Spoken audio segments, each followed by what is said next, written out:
ከአማራ ክልል መንግስት ጋር የዘላቂ ሰላም ስምምነት የተፈራረሙ የፋኖ ኃይሎች አባላት ተክደናል ልንታሰር ነው እያሉ ናቸው። በስምምነቱ መሰረት ያቀረብናቸው ጥያቄዎች አንዳቸውም ተግባራዊ ምላሽ አላገኙም ሲሉ በግልጽ ይደመጣሉ። ስምምነቶቹ ምላሽ ማግኘታቸው ቀርቶ የደህንነት አደጋ ላይ መውደቃቸውንም አልደበቁም። ላፍታ አይናችሁን ጨፍኑ፣ ራሳችሁን በእነኚህ ሰዎች ቦታ አድርጋችሁ ለማሰብ ሞክሩም። ትናንት በረሃ ነበራችሁ። ጥይት ይጮሃል፣ መድፍ ይዘንባል፣ ሞት ካናታችሁ ላይ እንደ ንስር ያንዣብባል። ግን ነፃ ነበራችሁ። ጠላታችሁን ታውቁታላችሁ። ከፊት ለፊት ይመጣል፣ ትተኩሱበታላችሁ ወይም ትሞታላችሁ። እዚያ ህጉ ግልጽ ነው፣ ግደል ወይም ተገደል። ዛሬ ግን ከተማ ናችሁ፣ ለስላሳ ወንበር ላይ ተቀምጣችኋል። ዙሪያችሁ በህንፃ ተከቧል። ሁሉም ነገር ሰላም ይመስላል። ሰላም ይሻል ብላችሁ መጣችኋልና የያዛችሁትን ክላሽንኮቭ አስረከባችሁ፣ ብዕር ጨብጣችኋል። ቃል ተገብቶላችኋል፣ ወረቀት ተፈርሟል፣ ዋስትናም ተሰጥቷችኋል። ነገር ግን ልክ ፀሐይ ስትጠልቅ ጨለማው ሲገዝፍ ያ የተፈረመው ወረቀት ወደ ቀጭን ገመድነት ተቀይሮ አንገታችሁ ላይ ሲጠልቅ ይሰማችኋል። ትናንት በጫካ ያልፈራችሁ ሞት ዛሬ በከተማ መሃል በወዳጅ ፈገግታ ተከሽኖ ሲመጣባችሁ ይታያችኋል። በአማራ ክልል ሰላም ይሻል፣ ችግሮችን በጠረጴዛ እንፍታ ብለው የገቡት የፋኖ አመራሮችና አባላት አሁን ያሉበት ስሜት በእርግጥ እንዲህ ያለ ቃና ማኖ የጠፋበት ነው። ሰላም የመሰለው ጸጥታ ለካስ የሞት ዝግጅት ኖሯል። ዛሬ በዚህ ልዩ የትንታኔ ዝግጅታችን ያንድን ትልቅ ክህደት ታሪክ እንተርካለን። ያንድን ጥልቅ ወጥመድ ሴራ እንበጣጥሳለን። ጉዳዩ የፖለቲካ ብቻ አይደለም፣ የህልውና ጉዳይ ነው። ጉዳዩ የወረቀት ላይ ፊርማ ብቻ ሳይሆን የደም ዋጋ ነው።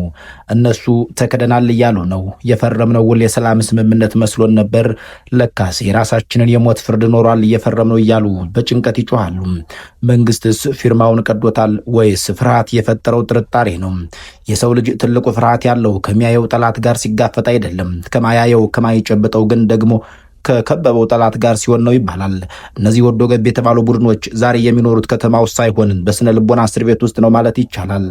አስቡት፣ ጠዋት ከእንቅልፋችሁ ስትነቁ ስልካችሁ ተጠልፏል። ከቤት ስትወጡ ሲቪል የለበሱ አይኖች በጥርጣሬ የበሩና የሰከሩ ሰዎች ይከተሏችኋል። ጓደኛዬ ብላችሁ ያመናችሁት ሰው መልሶ ስላንተ ሪፖርት ያደርጋል። የደህንነት ዋስትና የተባለው ነገር እንደ ጉም ተኖ ጠፍቷል። ይሄ ስሜት እብድ ያደርጋል። ይሄ ስሜት ጀግናን ወደ ፈሪነት፣ ፈሪን ወደ አውሬነት ይቀይረዋል። ግን ምን ተፈጥሮ ነው? ለምንስ እዚህ ደረጃ ላይ ደረሱም? በመንግስት በኩል የተዘረጋው የሰላም እጅ ለመጨበጥ ወይስ ለመጥለፍ? ጥያቄያችን አልተመለሰም ሲሉ ምን ማለታቸው ነው?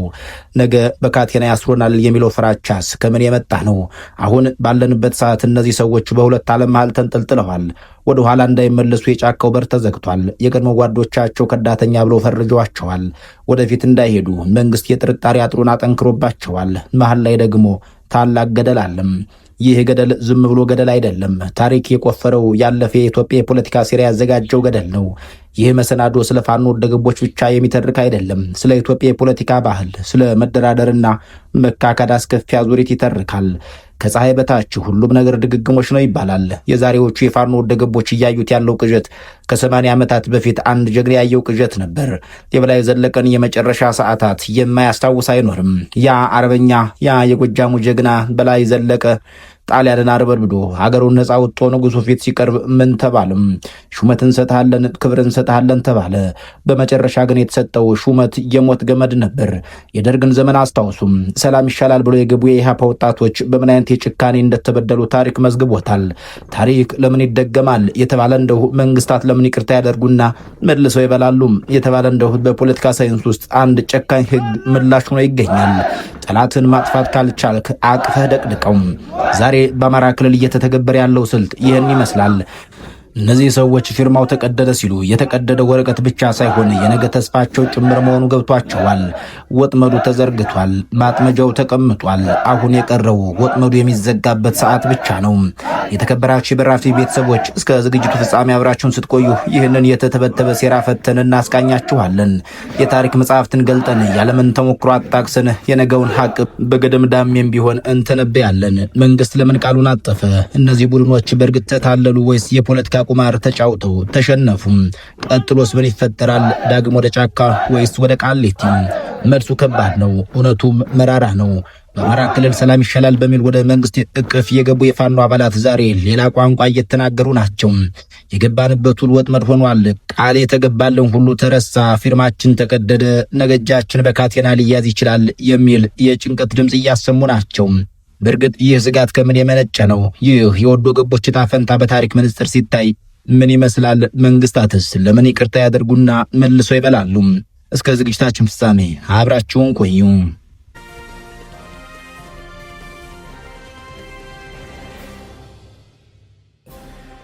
የወጣንበት ጥያቄ እስካሁን ድረስ አንዱም አልተመለሰም። ምናልባት በዚህ 3 ዓመት ውስጥ እናንተ ምን አቺቭ አደረጋችሁ?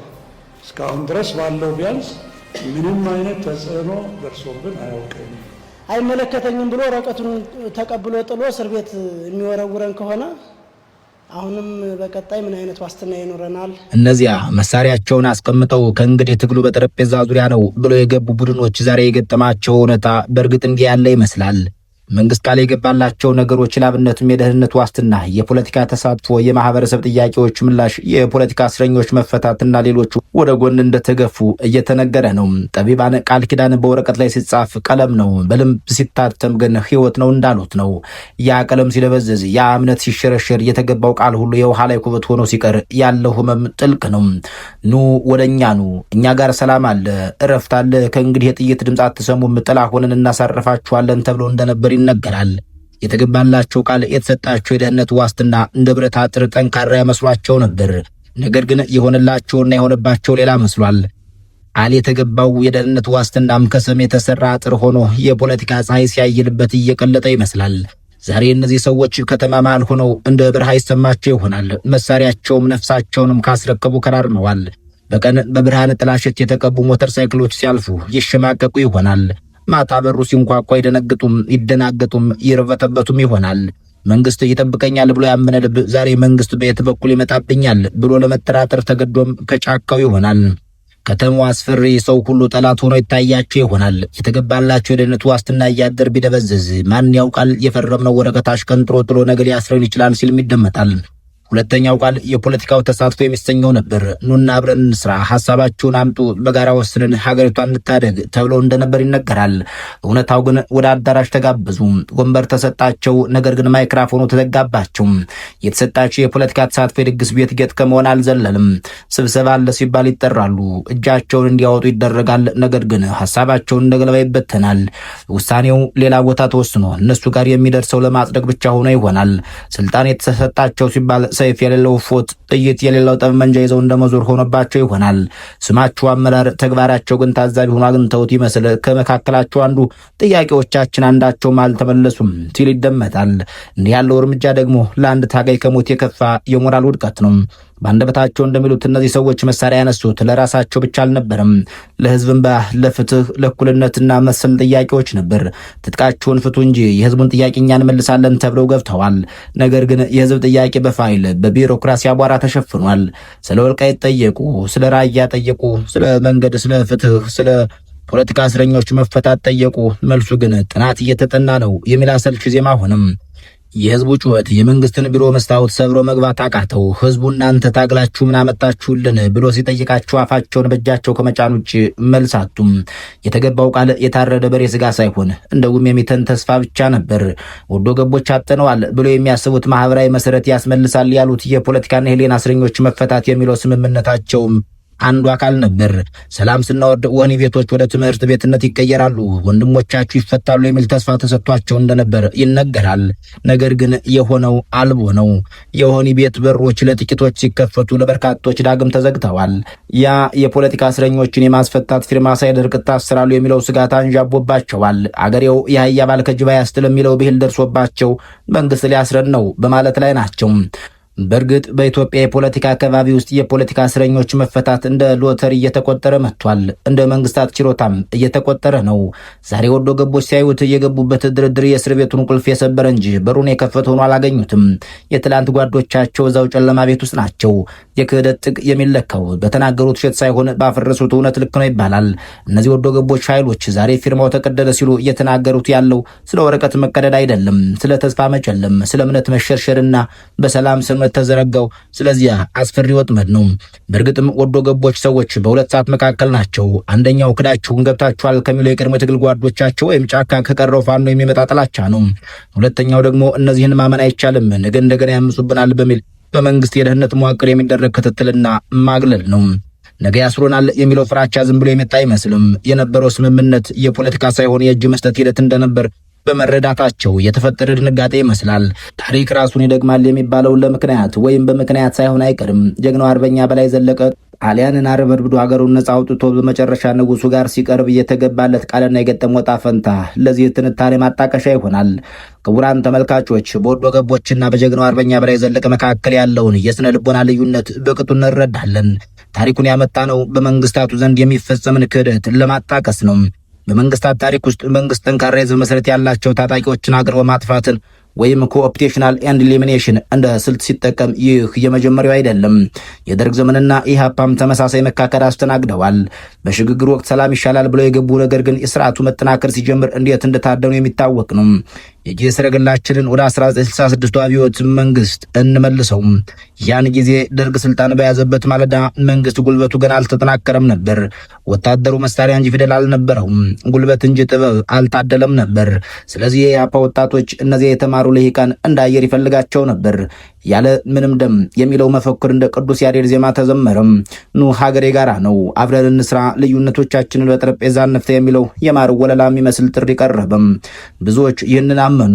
ሰላም ይሻላል ብለው መሳሪያቸውን ጥላ ስራ አስቀምጠው ብዕራቸውን ጨብጠው ወደ ቤተ መንግስት ቀረቡ።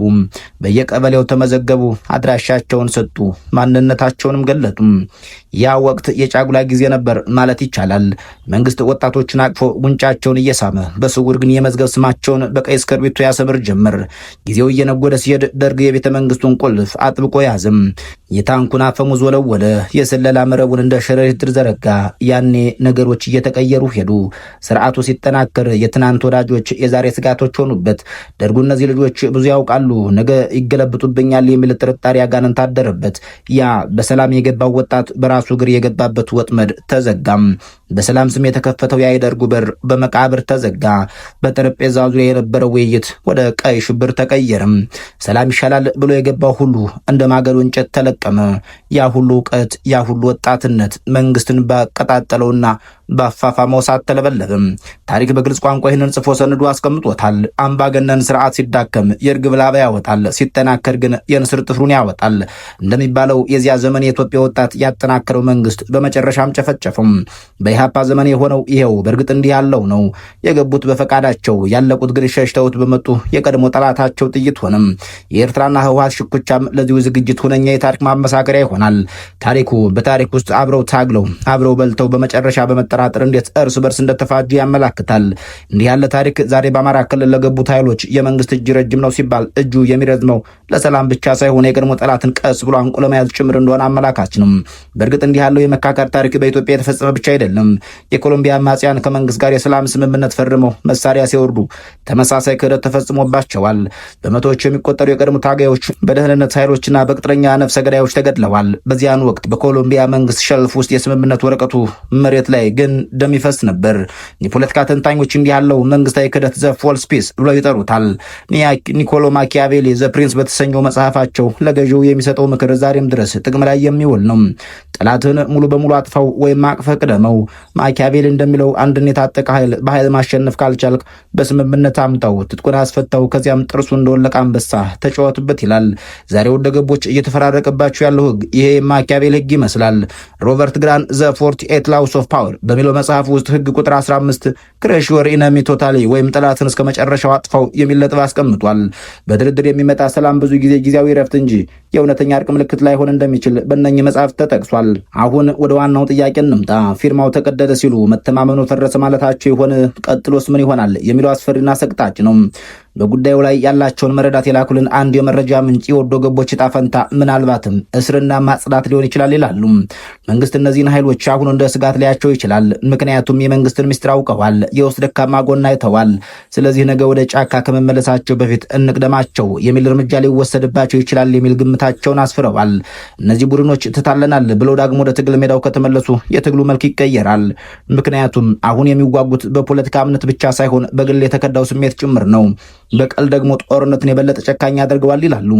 በሌላ በኩል ጫካ ያለው ፋኖ መልሶ ይቀበላቸዋልን ወይስ እንደ ከዳተኛ ያያቸዋል? መንግስትስ እንደ ታማኝ ያያቸዋል ወይስ እንደ ስውር ጠላት? ይህ አጣብቂኝ እንቅልፍ የሚነሳቸው ግልጽ ነው ይላሉ። የፖለቲካ ስምምነት እንደ ጋብቻ ቃል ኪዳን አይደለም፣ ይልቁንም እንደ ቼዝ ጨዋታ ነው። አንዱ ሲሳሳት ሌላው ይበላል።